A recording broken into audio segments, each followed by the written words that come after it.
présidence de la République arabe syrienne remercie les Syriens à l'étranger quant à la large participation aux élections.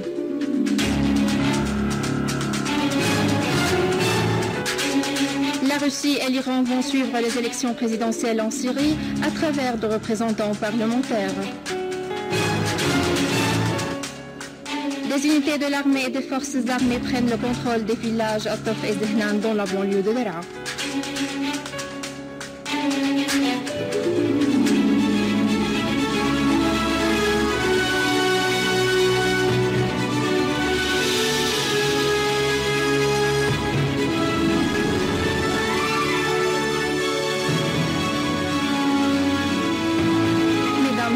Bonjour et merci de nous rejoindre. La présidence de la République arabe syrienne a exprimé son remerciement aux citoyens syriens à l'étranger pour leur large participation dans les élections présidentielles.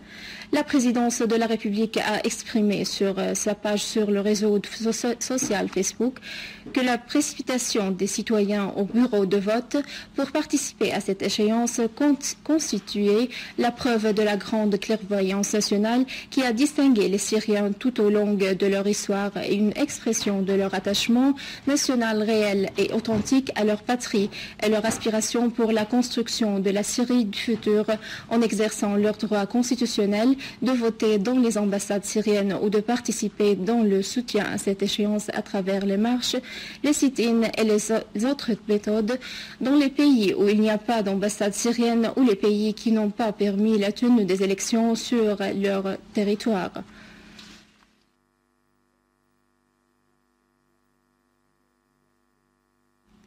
Le candidat aux élections présidentielles, Maher Abdelhafiz Hajjar, a affirmé que l'image qu'ont présentée les Syriens au cours des élections présidentielles à l'étranger constituait un véritable jalon dans l'histoire de la Syrie et ceci constitue une réplique pour tous ceux qui pourraient faire le commerce du peuple syrien et une preuve de l'attachement des Syriens à leur conscience. M. Hajjar a indiqué que les trois candidats se lancent des constantes nationales et personne ne pourrait se poser en dehors de l'indépendance et de la souveraineté de la Syrie, indiquant qu'il voudrait que personne ne vote pour lui que sur la base de son programme électoral et non pas pour sa personne.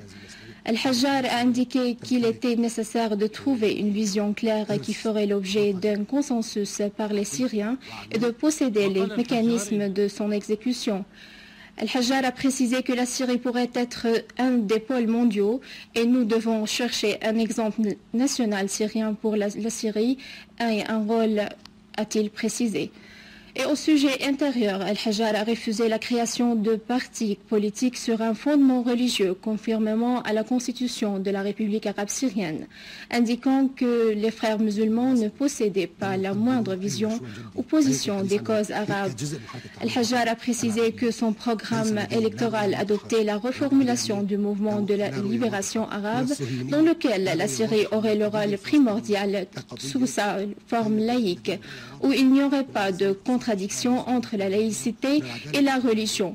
Il a en outre évoqué la nécessité du changement pour réaliser la justice sociale, la redistribution des revenus et la création d'emplois qui garantiraient la dignité et la stabilité des citoyens syriens.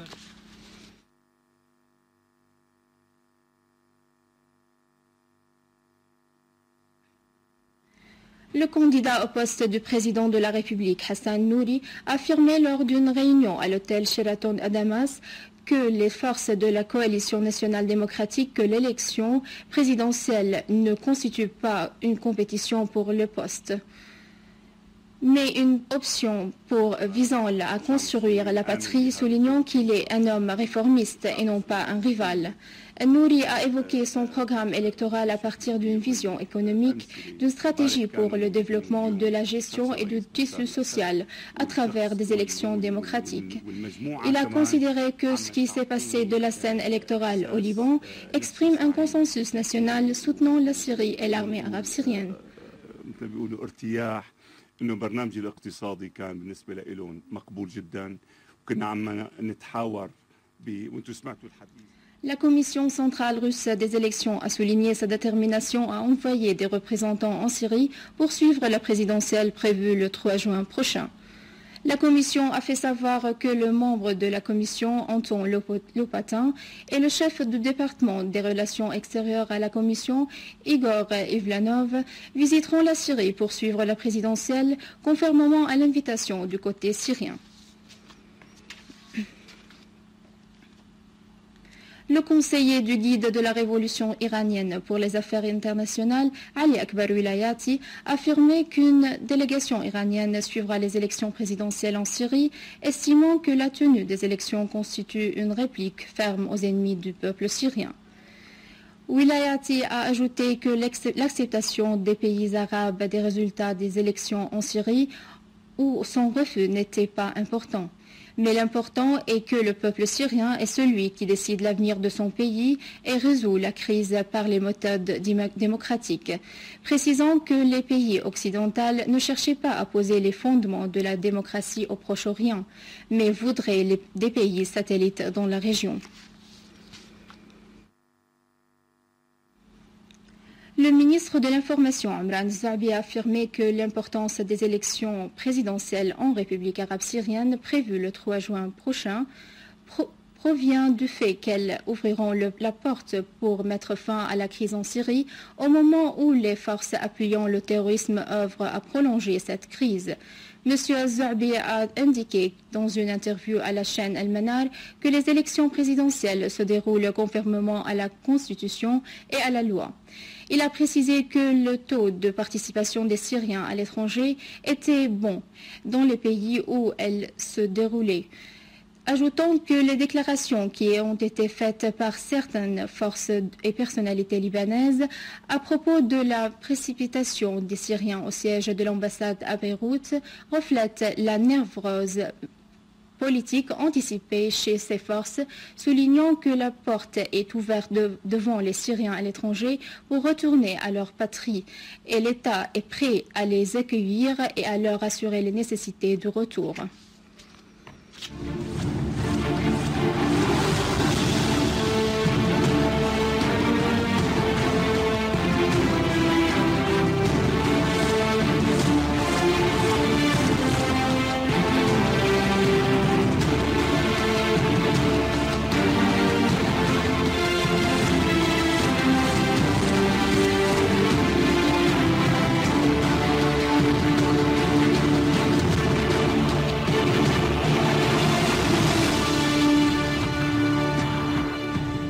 Le ministère russe des Affaires étrangères a confirmé que les fournitures d'armes américaines aux groupes terroristes armés en Syrie contribueront à faire escalader la situation et le feu de ces armes va rebondir sur les pays qui soutiennent ces groupes terroristes. Dans un communiqué, la Russie s'est déclarée inquiète à propos des rapports médiatiques sur l'intention de l'administration américaine de renforcer son approvisionnement en armes aux groupes armés modérés de l'opposition, notant que la plupart des rapports confirment que Washington a fourni des aides militaires mortelles aux groupes terroristes armés en Syrie, ce qui constitue une escalade de la crise en Syrie. Dans la banlieue de Daraa, l'armée arabe syrienne a pris le contrôle des deux villages Tof et Satah Zahnan dans la région Al-Lajat lors d'une opération militaire spécifique.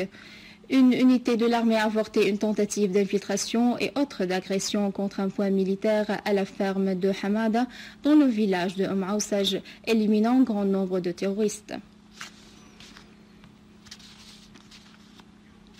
Dans la banlieue de Homs, nos forces armées ont abattu grand nombre de terroristes à Shibat Kanaz, au sud-ouest de Hassia et au village de Shabaniya, Hosh Talib et Farhaniya et Ain Hussein à Talbisa.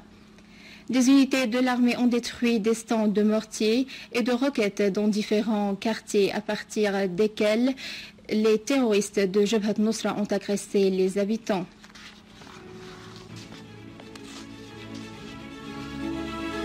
À la fin de ce journal, je vous rappelle les principaux titres. La présidence de la République arabe syrienne remercie les Syriens à l'étranger quant à la large participation aux élections.